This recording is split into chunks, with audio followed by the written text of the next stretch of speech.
So I've had a pretty up and down week. I've been kind of stressed out all week because I had my first exam of the semester on Thursday, and I have another exam next week on Friday. So after I got out of my exam this week, I was feeling really good about it, went to work, got a few hours of overtime, broke my record for processing the most specimens in one night. So was feeling, really got good about that. Did some pet sitting, came home pretty early in the morning since I worked third shift, and found, I was looking forward to coming home to my 3 foster kittens, play with them a little bit before I went to bed, and found one of them struggling to breathe in the middle of my bedroom. So I spent the next few hours up with her until I could get a hold of the vet.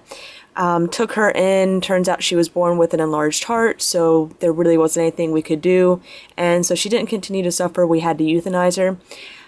By the time I got home, I was just exhausted. That was Friday afternoon. I had a tournament Saturday. I think registration was from 11 to 12, and at that point I just really didn't feel like going. I was behind on my other class that the next exam was coming up for, and I just really didn't feel like doing much of anything. But I decided, after kind of the rough week, I really needed something to pick me up, and I haven't played Pokemon. I haven't been to League in month and a half, and really haven't played against anyone that's playing a real deck in about the same amount of time. So I thought, well, why not? It's the first Battle Roads of the season. I'll go ahead, give it a shot, and just see what happens.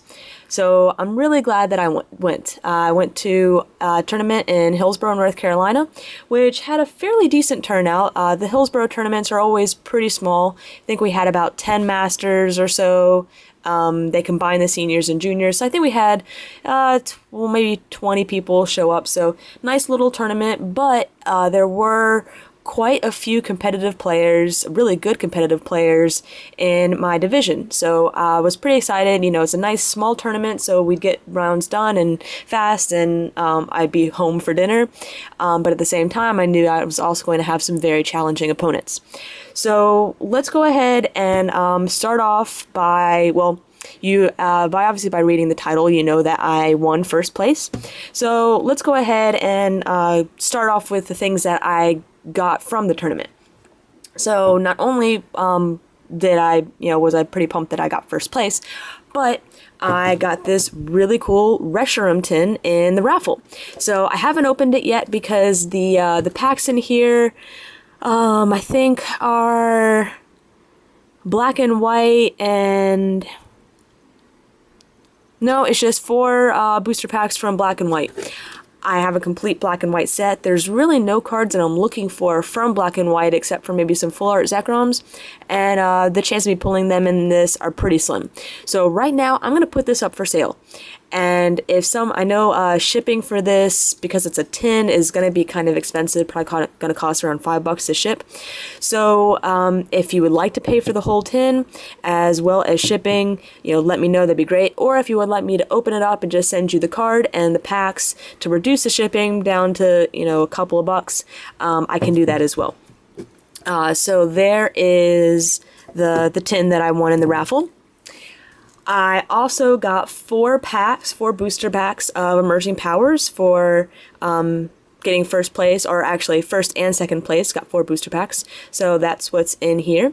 And let me change my battery real quick, and I'll go ahead and show them.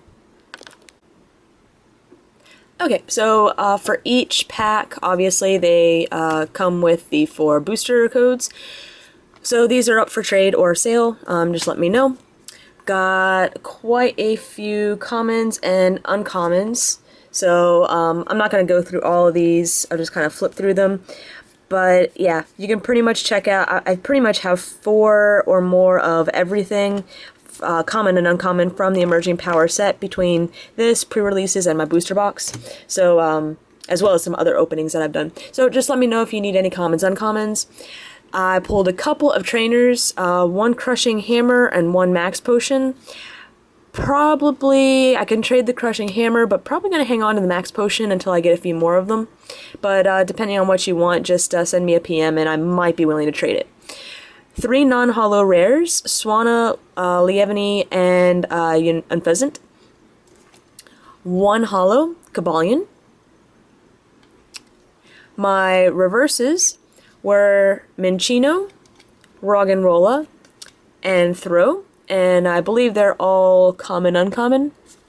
So yeah, there's one more reverse that I, obviously, because there's 4 packs, so 4 reverses. So these were everything that I pulled in the first 3.5, packs, and I'm got to the 4th pack and I'm, start to open it, and I'm kind of bummed that I really have pulled nothing. I think the Max Potion was the best pull of those first 3 packs, and yeah, really have pulled nothing. Get to the 4th pack, and this is what I pull. Reverse Pokemon Catcher. Probably the most expensive card right now in the set. One of the hardest cards to pull, just because you can't even guarantee you get a reverse catcher in a booster box. I think I don't even know what the card is going for right now. But yeah, reverse catcher. So I was completely stoked. This was the best pull. Yeah, I mean, I was excited when I pulled it in my booster box, and I had a much higher chance of pulling it in a booster box than I did in 4 random packs. So I was pretty excited about this.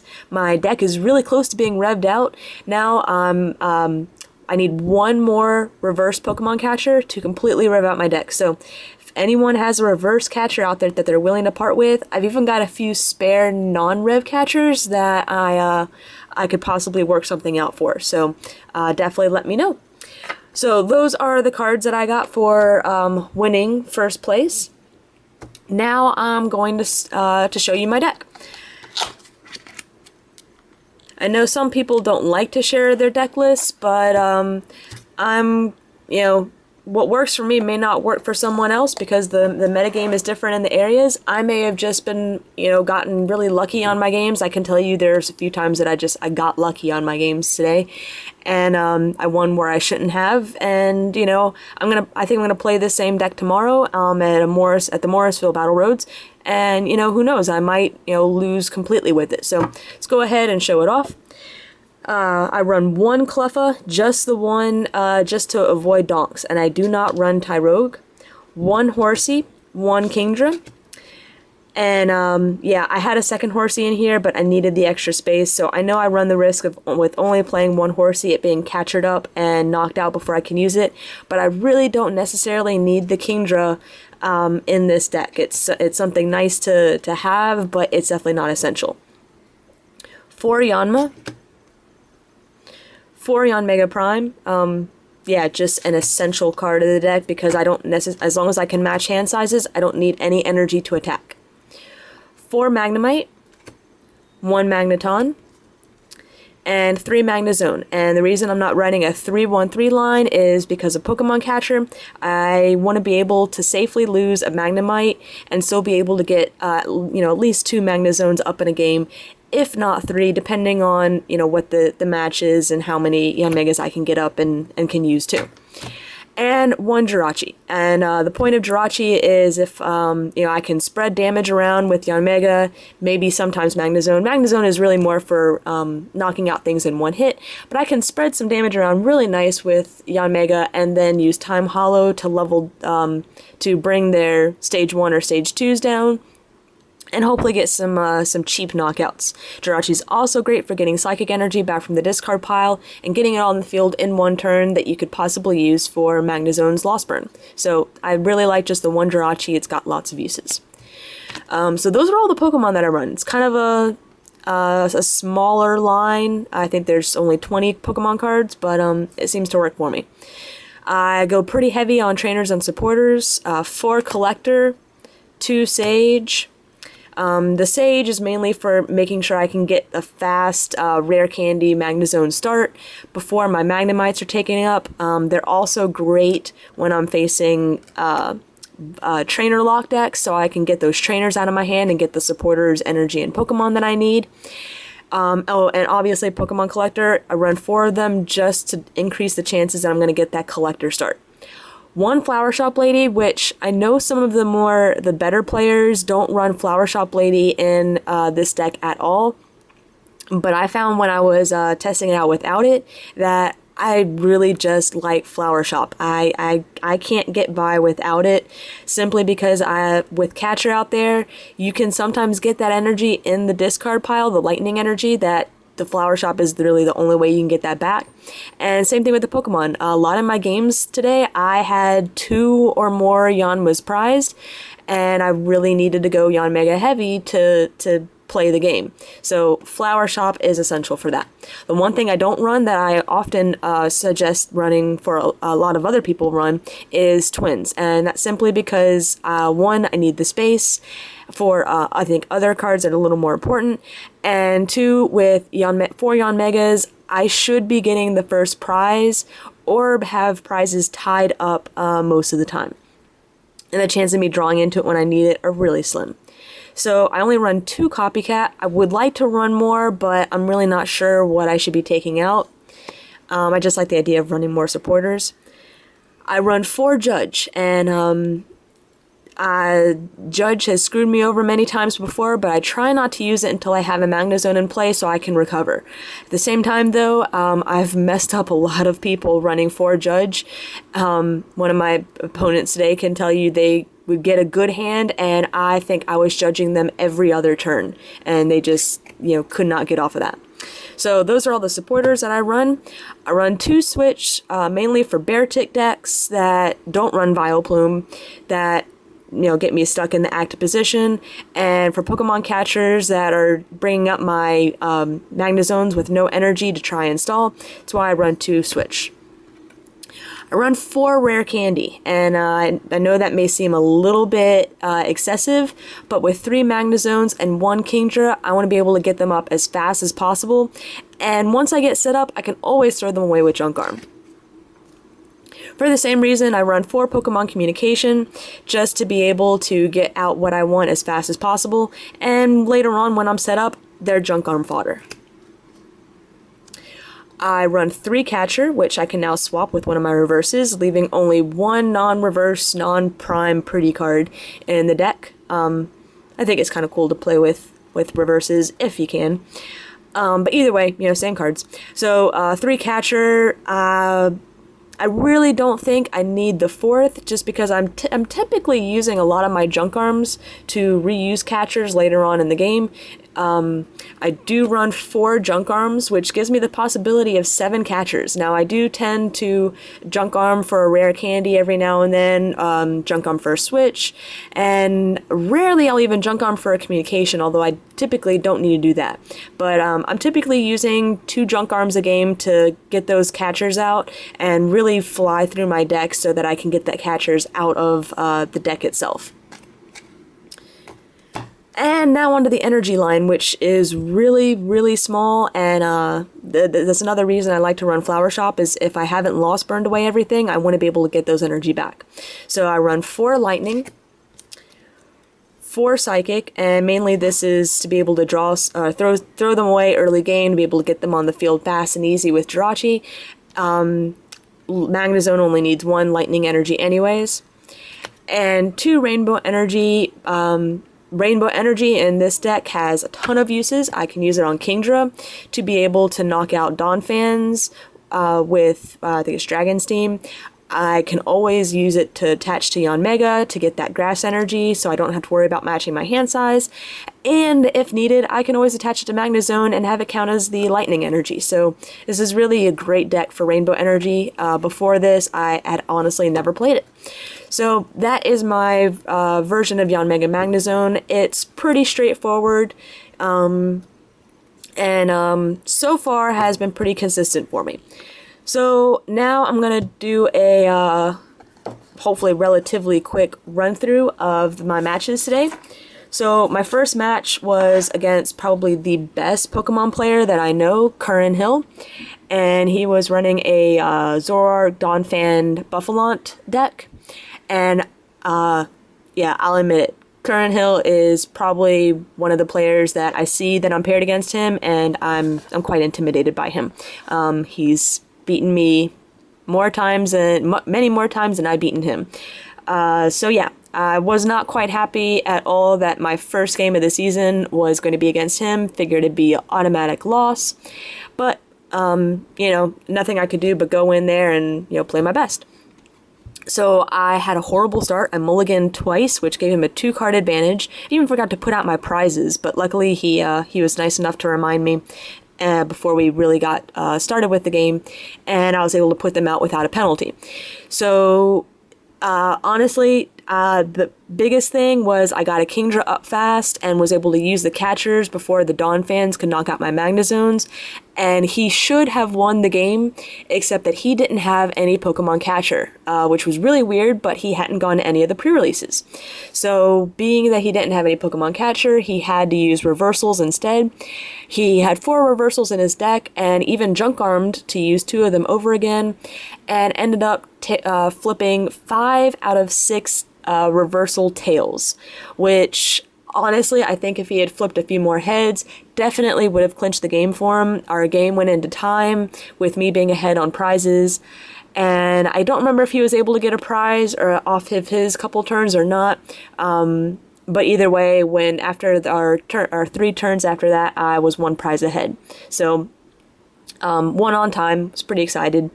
My second game was against my league leader, whose son also just moved up into the senior division, who was actually playing, I think, a really good deck, especially for a Pokemon. But yeah, she's actually beaten me before in tournament, so she's definitely not a bad player at all.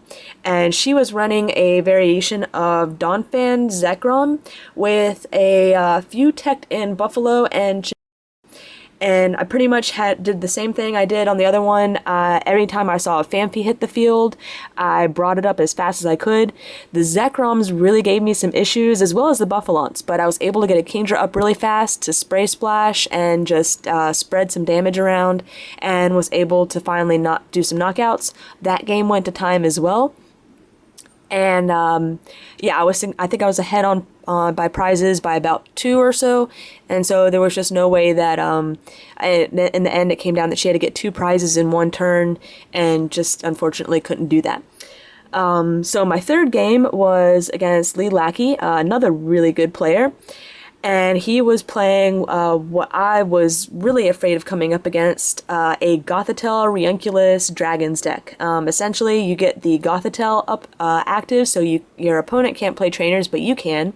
You use Ranunculus to move around the damage when Gothitelle is attacked to Zekrom and Reshiram, and then use Outrage on those guys to be able to hit your opponent really, really hard. Luckily, he had, I think he ran 4 Gothita. I was able to knock one out with the Yanmega really early on, and then I lost burned 3 energy to Magnezone to knock out the second one, and the other 2 were prized. So once I had those 2 out of the way, he almost had me running out of cards in my deck, because I had to go through quite a lot of resources to get rid of the dragons that he left. He had a Reshiram and a Zekrom on the field, and I'd already thrown out 3 energy to take care of those guys. So it took a little while, but I was finally able to get it. But that was a game that I believe went to time as well. So I was really excited that 3 of my games, not only did I win, but they all went to time. So they're all really, really good games. My fourth game was against Ben Thompson, and for some reason, every time I play this guy, we have really, really awesome games that typically go into time. And he was running a deck that I was also a little concerned about, a Beartic deck, or a Beartic deck. Now, the Beartic deck that I tried to build was Beartic Vileplume. I used Sheer Cold to prevent you from attacking me, and with Vileplume up, you can't use Switch to just get out of the way. He did, I couldn't get that one to work, so that's why I didn't run it, but he did a Beartic Weavile deck. So he gets a few Sneasels, he judges you to get your hand down to 4, then uses Weavile's Claw Snag to reduce your hand even further, which can really, really hurt. Yeah, pretty much. Our first game was really close. I think it came down to time, as well as we were 1 prize apart. And I just remember really having to focus on my catchers to bring up Beartic that didn't have any energy on them yet to stall. I spread some damage around. I know I used Jirachi a couple times to bring the Beartics down to knock them out when I didn't have another Yanmega out, but just a really, really close game. So there were only 4 rounds, and those were my 4 Swiss round, so I went undefeated in Swiss. Top 2 was myself, of course, and Ben Thompson again with Beartic Weavile. So first game went pretty much like our Swiss game, came relatively close. He had a couple of Beartics prized, though, which really hurt him after I was able to knock out 2. Did I knock out 2 or one of them? I think he only had one other Beartic out, but once I was able to knock out that one, even though I think I had a kind of a slow start, he really didn't have much heat to do, so he scooped. And he scooped to save time because we only had, a certain amount of time, a limited amount of time to get 3 games in. So went on to the second game. He gets to choose who goes first. So, of course, he chose to go first himself. And he judges me early game. And every time I draw, it's, I think, 3 energy and 1 non-supporter card.